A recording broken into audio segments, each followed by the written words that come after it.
तो दोस्तों आज की हमारी मूवी का नाम है ब्राइटबर्न।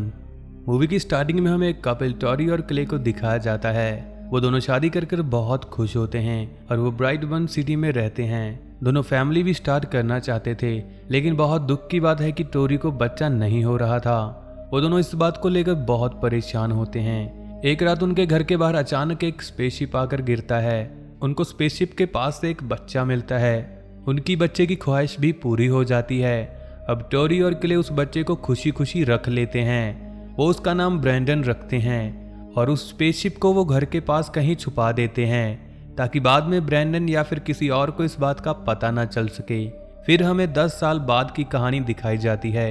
अब ब्रैंडन बड़ा हो चुका है और वो स्कूल में सबसे होशियार स्टूडेंट होता है और घर में वो अपनी माँ की आंखों का तारा होता है। उसके डैड भी उससे बहुत प्यार करते हैं। अब तक सब कुछ सही चल रहा था, लेकिन ठीक उसके 12वें जन्मदिन के बाद सब चीजें चेंज होना शुरू हो जाती हैं। जैसे कि ब्रैंडन नींद में एलियन लैंग्वेज बोलने लगता है और उसको अजीब अजीब आवाजें सुनाई देती हैं। ब्रैंडन रात को नींद में उसी जगह पर चला जाता है जहां पर स्पेसशिप को रखा गया था और वो स्टोर को खोलने की कोशिश करता है और अचानक ब्रैंडन की बॉडी में सुपर पावर्स आ जाती हैं। और एक दिन ब्रैंडन अपनी फैमिली के साथ एक रेस्टोरेंट में खाना खाने जाता है।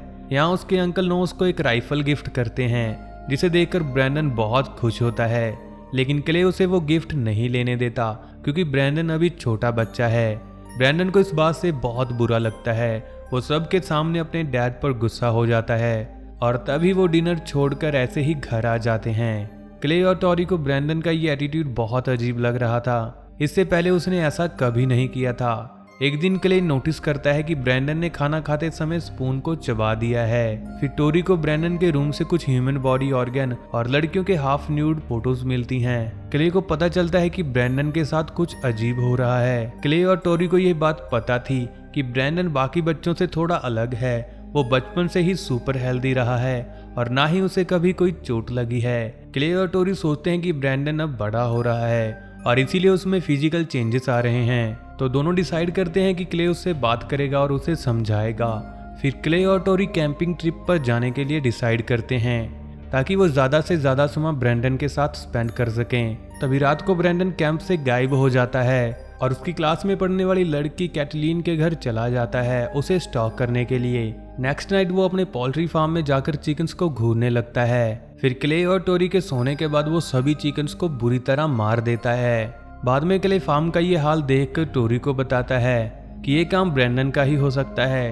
टोरी क्ले पर यकीन नहीं करती। वो कहती है कि वो 12 साल का बच्चा ऐसा क्यों करेगा। उल्टा वो क्ले को ही सुनाने लगती है कि ये काम भेड़ियों का भी हो सकता है। अगले दिन कैटलीन स्कूल में ब्रैंडन की इंसल्ट कर देती है, जिससे ब्रैंडन को गुस्सा आ जाता है और वो कैटलीन का हाथ बुरी तरह से तोड़ देता है, जिस वजह से ब्रैंडन को 2 दिन के लिए स्कूल से सस्पेंड कर दिया जाता है। कैटलीन की मॉम चाहती थी कि उसे अरेस्ट किया जाए, बट ऐसा नहीं होता।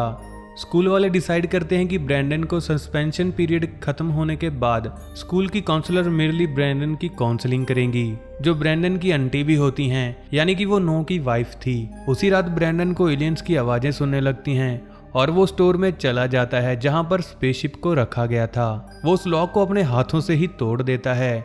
एलियन लैंग्वेज बोलते हुए वो हवा में उड़ने लगता है। टोरी को स्टोर में रेड लाइट नजर आती है तो वो समझ जाती है कि ब्रैंडन ने स्पेसशिप को ढूंढ लिया है। जब टोरी वहां जाती है तो वो ब्रैंडन को इस कंडीशन में देखकर उसे जोर से आवाज लगाती है और तभी स्पेसशिप बंद हो जाता है और ब्रैंडन वही गिर जाता है और स्पेसशिप को टकराकर उसे पहली बार चोट लगती है। फिर टोरी को ब्रैंडन को सब सच बताना पड़ता है, जिसको सुनने के बाद ब्रैंडन काफी गुस्सा हो जाता है। वो स्पेसशिप से आने वाले मैसेज को भी क्रैक कर लेता है। वो मैसेज का मतलब होता है कि पूरी दुनिया को कब्जे में कर लो।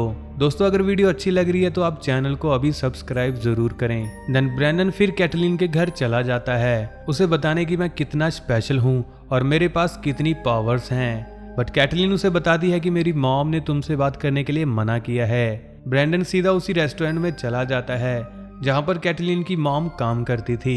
कैटलीन की मॉम रेस्टोरेंट में अकेली ही थी। ब्रैंडन पहले तो उसे बहुत डराता है और फिर उसको मार देता है, बट पुलिस को कैटलीन की मॉम की बॉडी रेस्टोरेंट में कहीं भी नहीं मिलती। पुलिस वाले रेस्टोरेंट के मिरर पर एक सिंबल को देखते हैं जो कि बहुत अजीब सा था। स्कूल की काउंसलिंग में मैरीली को ब्रैंडन के बिहेवियर में कोई भी प्रोग्रेस नहीं दिखती। वो देखती है कि ब्रैंडन को कैटलीना का हाथ तोड़ने का जरा सा भी गिल्ट नहीं है। तो मैरीलीना ब्रैंडन को कहती है कि मुझे ये बात पुलिस और उसके पेरेंट्स को बतानी होगी। फिर उसी रात को ब्रैंडन मैरीली के घर पहुंच जाता है और मैरीली को धमकाता है कि तुम्हारे लिए अच्छा नहीं होगा अगर तुमने ये बात पुलिस या फिर उसके पेरेंट्स को बताई। मैरीली ब्रैंडन को घर जाने के लिए कहती है और फिर दरवाजा बंद कर लेती है। इसके बाद ब्रैंडन के अंकल नौ घर आ जाते हैं, मतलब कि मैरीली के हस्बैंड आ जाते हैं। वो ब्रैंडन को वहां पर छुपते हुए देख लेते हैं और ब्रैंडन को डांट कर उसे घर छोड़ने जाते हैं। बट रास्ते में ही ब्रैंडन उन पर हमला कर देता है और नौ अपनी जान बचाने के लिए वहां से भागने लगता है। लेकिन ब्रैंडन अपने अंकल नौ को बेरहमी से मार देता है।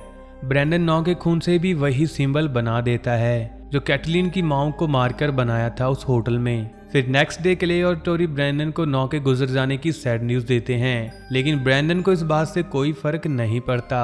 कैले को पहले से ही ब्रैंडन पर शक था और फिर उसे मैरीली से पता चलता है कि ब्रैंडन कल रात उनके घर आया था। कैले ब्रैंडन से सब कुछ सच बोलने को कहता है, पर ब्रैंडन कैले को धक्का मारकर ऊपर चला जाता है। उसका ये सुपर पावर देखकर कैले श्योर हो जाता है कि जो भी कुछ हो रहा है वो ब्रैंडन का किया धरा है। ब्रैंडन के रूम की तलाशी करने पर कैले को एक शर्ट मिलती है जिस पर नौ का खून लगा होता है। वो टोरी को बताता है कि ब्रैंडन पहले वाला मासूम बच्चा नहीं रहा, अब वो सबके लिए खतरा बन चुका है। टोरी कैले पर बिल्कुल भी यकीन नहीं करती। कैले को पता चल चुका था कि ब्रैंडन अगर जिंदा रहा तो बाकी सब लोगों की मौत पक्की है। कैले ना चाहते हुए भी उसे शिकार के बहाने ट्रिप पर ले जाता है और ब्रैंडन को गोली से मारने की कोशिश करता है, लेकिन ब्रैंडन को गोली लगने से कुछ भी नहीं होता। कैले को पता चल जाता है कि ब्रैंडन को ऐसे नहीं मारा जा सकता। कैले ब्रैंडन से माफी मांगने लगता है, पर ब्रैंडन कैले को भी मार देता है। और उसी वक्त ब्रैंडन के घर पर पुलिस ऑफिसर आता है। वो पुलिस वाला एरिका, मतलब कि कैटलीन की मॉम और नौ की मौत को इन्वेस्टिगेट कर रहा था। एरिका की बेटी और नौ की वाइफ के बयानों के अनुसार उनको ब्रैंडन के ऊपर शक है। उनको लगता है कि जो सिंबल वहां पर मिला है वो ब्रैंडन का सिग्नेचर है, डबल बी का मतलब ब्रैंडन ब्रायर।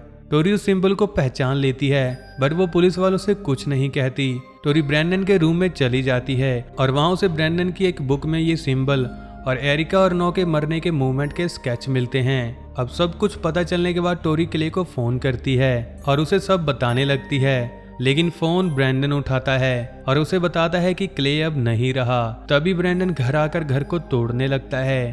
ब्रैंडन को पता लग चुका था कि टोरी को सब कुछ पता चल गया है, अब वो भी उसके खिलाफ हो गई है। टोरी हेल्प के लिए 911 पर कॉल करती है और तभी दो पुलिस वाले यहाँ पर आ जाते हैं, लेकिन ब्रैंडन उन दोनों पुलिस ऑफिसर को मार देता है। इसके चलते ही टोरी को याद आता है कि स्पेसशिप ब्रैंडन को हर्ट कर सकता है। तभी टोरी जैसे तैसे कर स्टोर में जाती है जहाँ पर वो स्पेसशिप रखा हुआ था। वो देखती है कि यहाँ पर एरिका की कटी हुई लाश भी पड़ी है। उसे देखकर वो बहुत डर जाती है। टोरी स्पेसशिप का एक टुकड़ा ले लेती है और तभी ब्रैंडन यहाँ पर आ जाता है। टोरी ब्रैंडन को हक कर प्यार से समझाने की कोशिश कर उसे धोखे से मारने की कोशिश करती है, लेकिन ब्रैंडन टोरी का हाथ पकड़ लेता है और ब्रैंडन टोरी को लेकर ऊपर आसमान में बहुत ऊंचाई पर चला जाता है और अपनी मॉम को मारने के लिए वो ऊपर से नीचे फेंक देता है। और उसी टाइम ब्रैंडन की तरफ एक प्लेन को आते हुए दिखाया जाता है, जिसके बाद मूवी का सीन कट हो जाता है और हमें नेक्स्ट डे न्यूज़ में दिखाया जाता है कि वो प्लेन क्ले और टोरी के घर के ऊपर क्रैश हुआ है और इस प्लेन क्रैश में सभी पैसेंजर के साथ क्ले और टोरी भी मर चुके हैं और सिर्फ उनका बेटा ब्रैंडन ही बच पाया है। और हम देखते हैं कि ब्रैंडन बहुत मासूम सा बनकर बिस्कुट खा रहा होता है, लेकिन हम ऑडियंस को पता होता है कि ये न्यूज़ गलत है। ये क्रैश ब्रैंडन का ही किया हुआ है अपने बाकी क्राइम्स को छुपाने के लिए। और मूवी के लास्ट सीन में हमें न्यूज़ में दिखाया जाता है कि ब्रैंडन पूरी दुनिया के लिए बहुत बड़ा खतरा बन चुका है और इसमें एलियन भी ब्रैंडन के साथ शामिल हैं। और यहीं पर ये मूवी एंड होती है। तो दोस्तों ये थी ब्राइटबर्न मूवी की कहानी। ये वीडियो आपको कैसी लगी इसके बारे में कमेंट में अपनी राय जरूर दें और ऐसी ही और मज़ेदार वीडियो देखने के लिए हमारे चैनल किलर एक्सप्लेनर को जरूर सब्सक्राइब करें।